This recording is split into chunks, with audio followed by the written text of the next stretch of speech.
A sharp heel slams into an old man's knee. His chessboard explodes across the marble floor as laughter rips through the room. The music doesn't stop. Crystal glasses still clink. Gold lights still glow off glass walls and polished floors.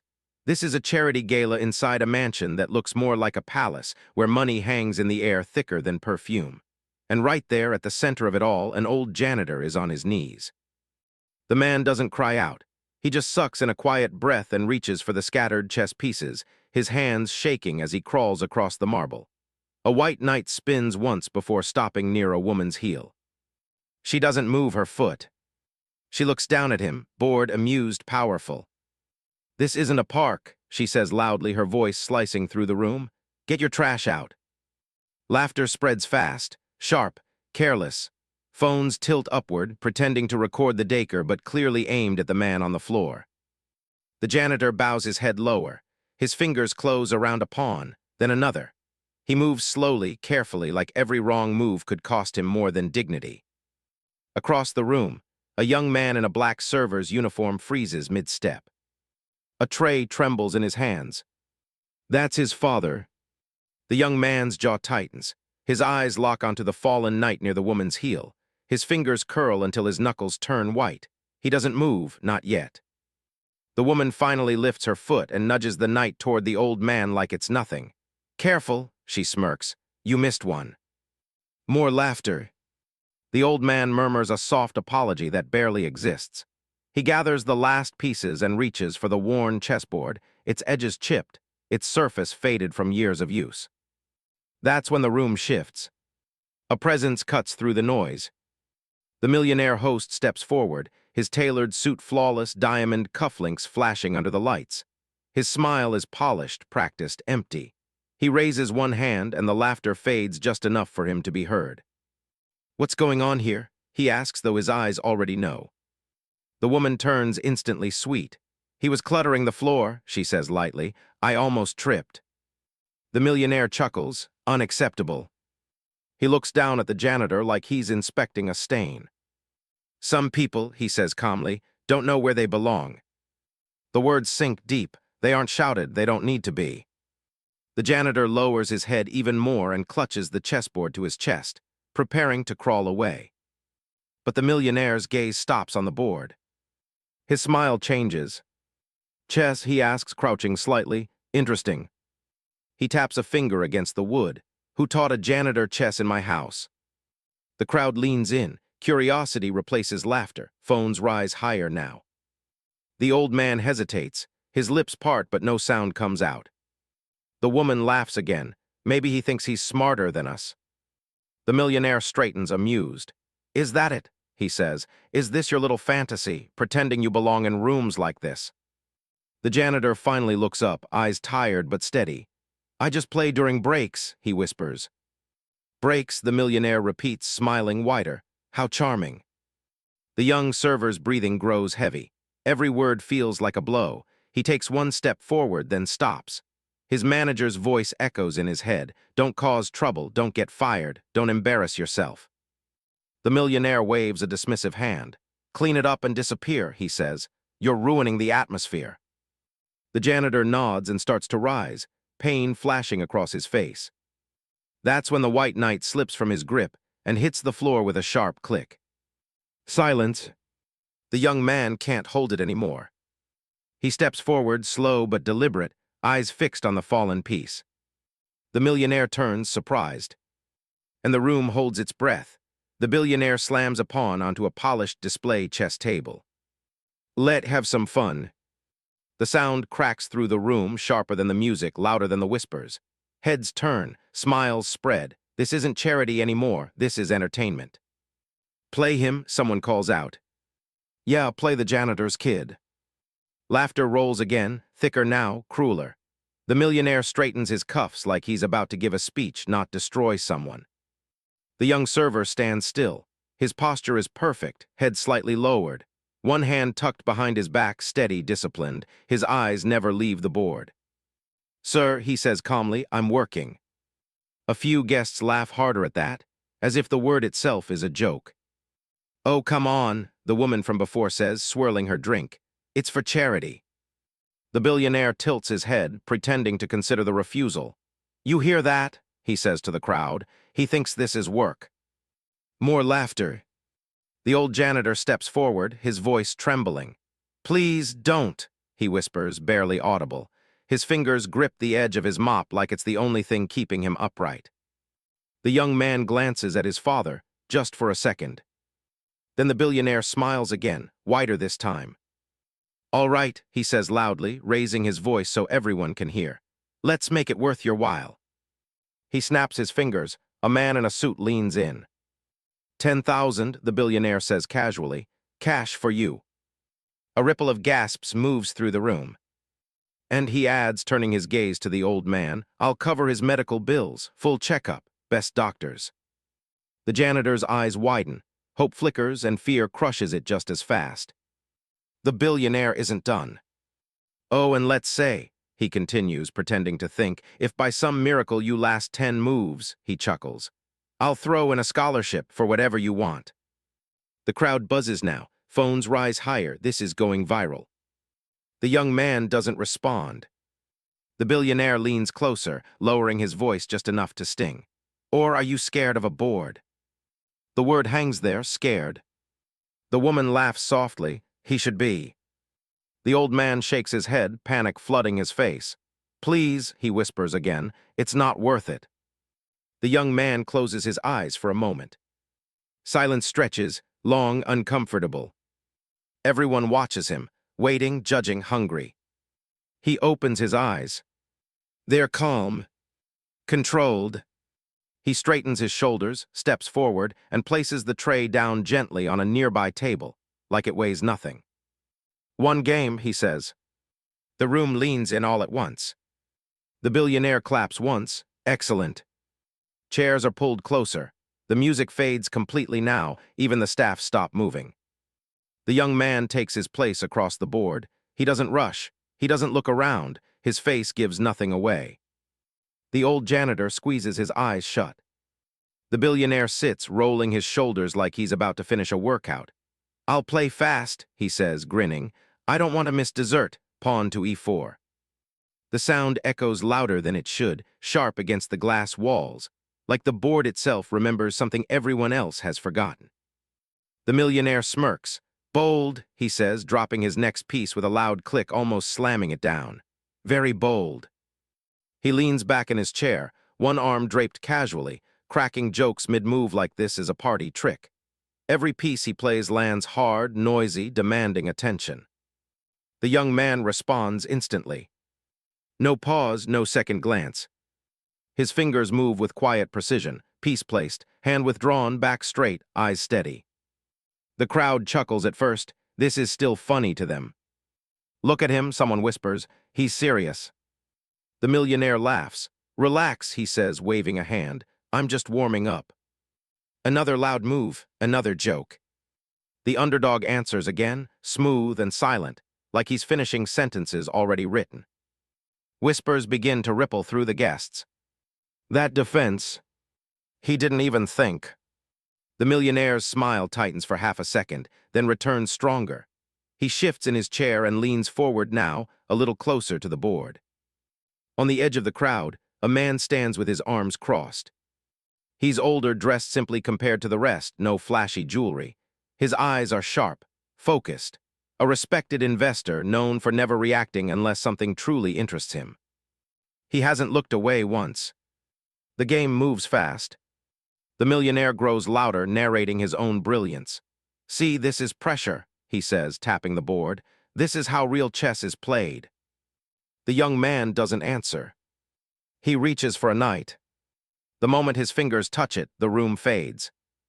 A cracked plastic board on a small table. Flickering candlelight. A voice firm and demanding. Again faster. The young man blinks.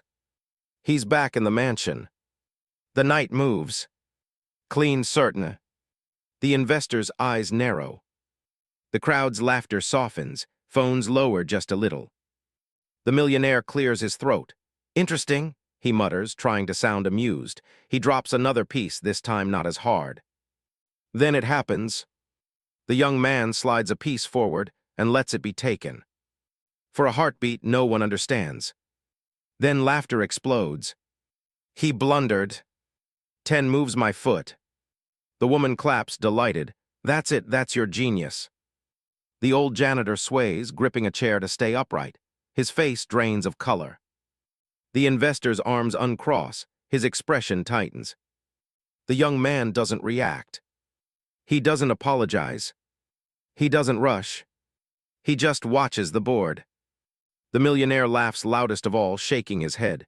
You gave that up, he says, leaning back again. On purpose. He reaches to make his next move, still smiling.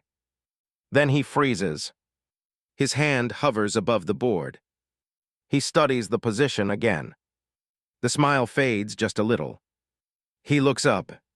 Wait, he says slowly. Why would you give that up? A knight leaps like a predator. The move lands with a soft click, but the reaction is explosive. Someone gasps. Somewhere behind the crowd, a champagne glass slips from a hand and shatters against the marble floor. The millionaire straightens in his chair. His jaw tightens. He laughs, but it's thinner now, forced. Okay, he says, rolling his neck. Enough games. His next move comes fast, too fast. Another loud drop, another attempt to take control. The young man doesn't flinch. He responds in silence, surgical and precise, cutting lanes, closing doors. Each move feels like it's already been decided. The millionaire's foot starts tapping. His jokes stop. He leans closer to the board, eyes scanning, breath heavier. His moves speed up, fingers snapping pieces into place like speed will save him. It doesn't. As the young man reaches for another piece, the room fades again. A crowded school gym. Folded chairs, sweat in the air. A teenage boy sits at a table, posture perfect, eyes sharp. His name echoes over a loudspeaker. Applause surrounds him. Across from him, an opponent shakes slightly. The clock ticks. The boy moves, clean, brilliant. A trophy glints nearby. Then the doors burst open. A man runs in, panic on his face. Your father, he gasps. He collapsed. The world stops. The boy stands, chair scraping loudly, ignoring shouts, ignoring rules. He runs. A hospital hallway, harsh lights. His father lies pale on a bed, chest rising unevenly. Machines beep like a countdown. The boy grips the railing, hands shaking. A coach approaches quietly. The scouts are here, he says gently. Scholarships, this is your moment. The boy looks at his father. He turns away from the trophies. Boxes slide shut. Medals disappear into drawers. Years pass in silence. The memory snaps away. The mansion floods back in. The young man places another piece down. The investor steps closer now, eyes locked on the board. His voice is low but clear. He's forcing him. The millionaire hears it. His eyes widen. He looks again, deeper this time. His queen stands exposed. Trapped. A bead of sweat forms at his temple and slides slowly down his face. The room goes silent. The room goes completely silent. Even the music cuts, like someone pulled the plug on the night itself. No laughter, no whispers, no clinking glasses, just the soft scrape of a chess piece moving across wood. The young man breathes out slowly. Then he begins. One move forces another. Then another, simple, clean, no flourish, no rush. He doesn't look up. He doesn't explain, he just plays. The billionaire blinks hard and responds, slower now. Too slow. The young man slides a rook into place. The billionaire's fingers hesitate before answering. His confidence is gone. The swagger melts into calculation, then into doubt. His foot stops tapping. Another move. The board tightens like a closing fist.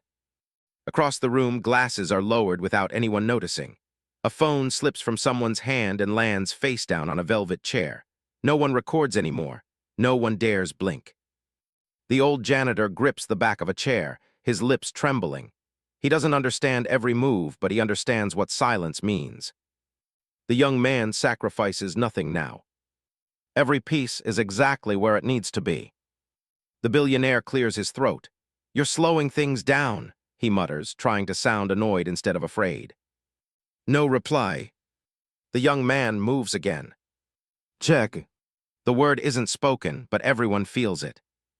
The billionaire exhales sharply and wipes his forehead with the back of his hand. His cufflink flashes as he moves, no longer impressive, just exposed. He scans the board, once, twice. There's nowhere to go. Across the crowd, the investor finally speaks. His voice is calm, measured, it doesn't need to be loud. Do you know who you're playing? He asks. The question cuts through the silence. The billionaire snaps his head up, irritation flaring like a last defense. I know exactly who he is, he says sharply. He's a nobody. A few people shift uncomfortably. The young man doesn't react. His eyes stay on the board, waiting. The investor steps forward into the light.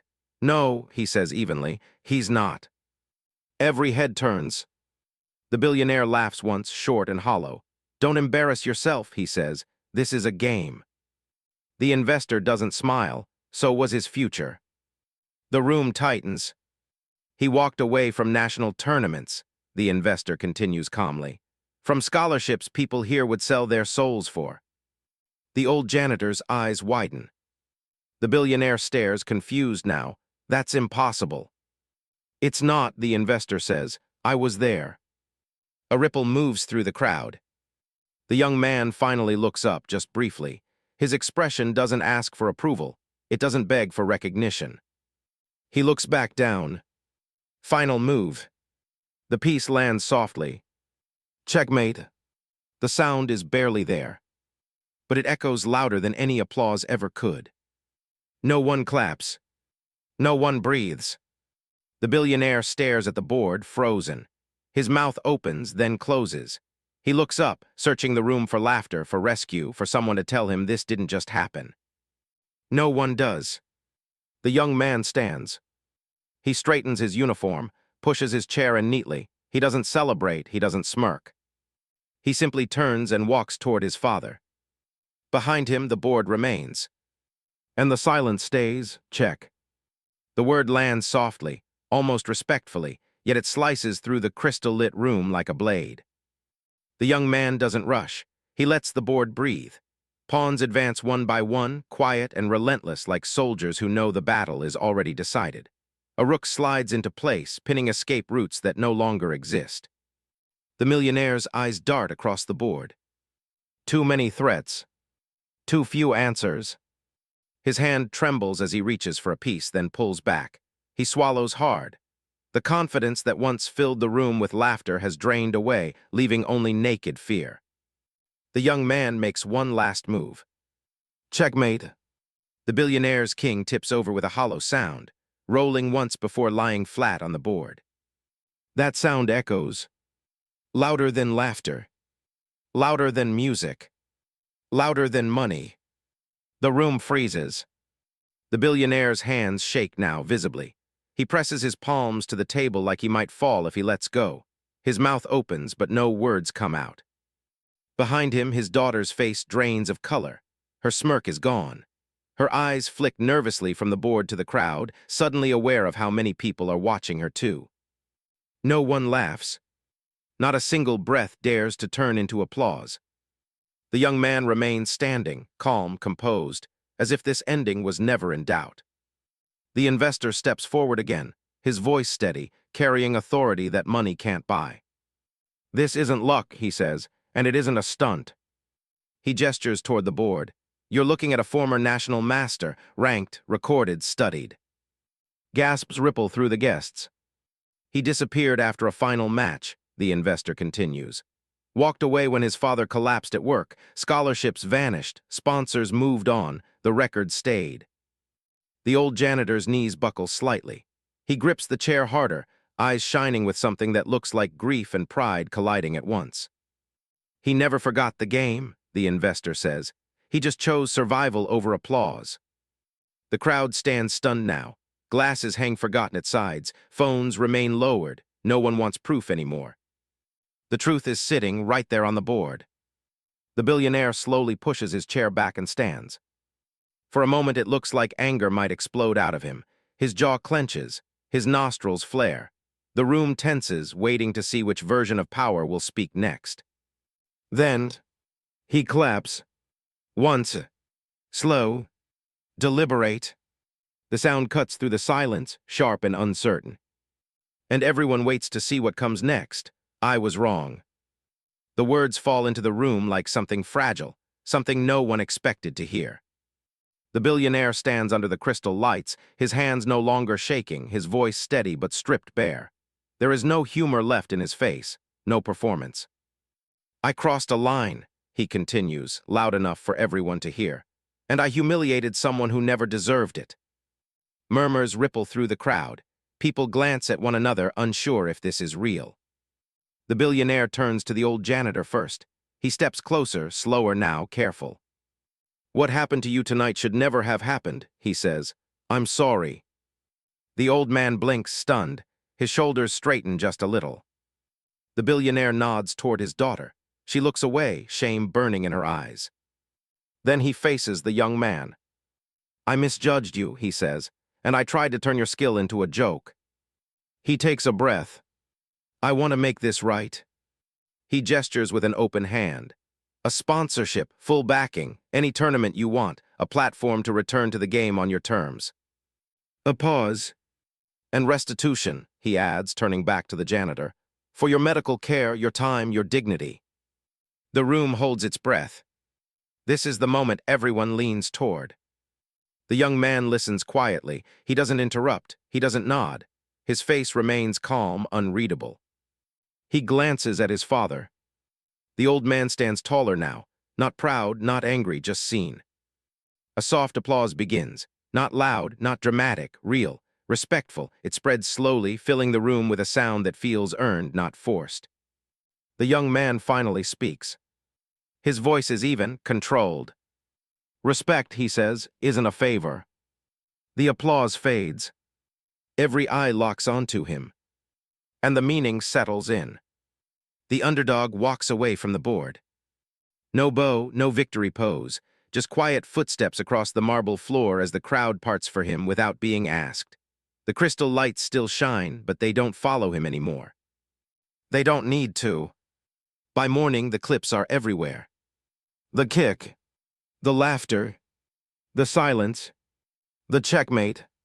Screens replay the moment the room realized it was wrong. Headlines don't talk about wealth or titles. They talk about restraint, about dignity, about a man who didn't raise his voice once. Scholarship offers arrive within days, not just from sponsors, but from people who saw themselves in him. Universities reach out. Tournaments send invitations. Doors that once closed quietly open again, wide and fast. But something else happens too. Chess programs are funded, not in luxury halls, but in schools, shelters, and community centers. Boards placed on plastic tables. Clocks donated. Classes named after janitors, cleaners, night guards, people who were never supposed to sit at the table. The old man watches it all unfold from a simple chair, his back straighter than it's been in years. For the first time, he isn't invisible. Across the city, the billionaire watches from a distance. No cameras, no speeches, just a man standing still, realizing how small money looks when it's the only thing you have. He doesn't interrupt, he doesn't insert himself. He lets the moment belong to someone else. Weeks later, in a modest room filled with sunlight and the scrape of chairs, the young man sits at a table surrounded by children. The boards are worn. The pieces don't match. It doesn't matter. His hands move the same way. Calm, certain, patient. He teaches without rushing, lets them think, lets them fail, lets them try again. Why didn't you take the queen? A child asks. He smiles softly. Because winning isn't always about taking, he says. Sometimes it's about knowing when to wait. The children nod, not fully understanding yet. They will. Outside, the world keeps spinning. Money keeps talking, power keeps shouting. But inside that room, greatness looks quiet. It always has. True greatness doesn't announce itself. It waits until forced to stand.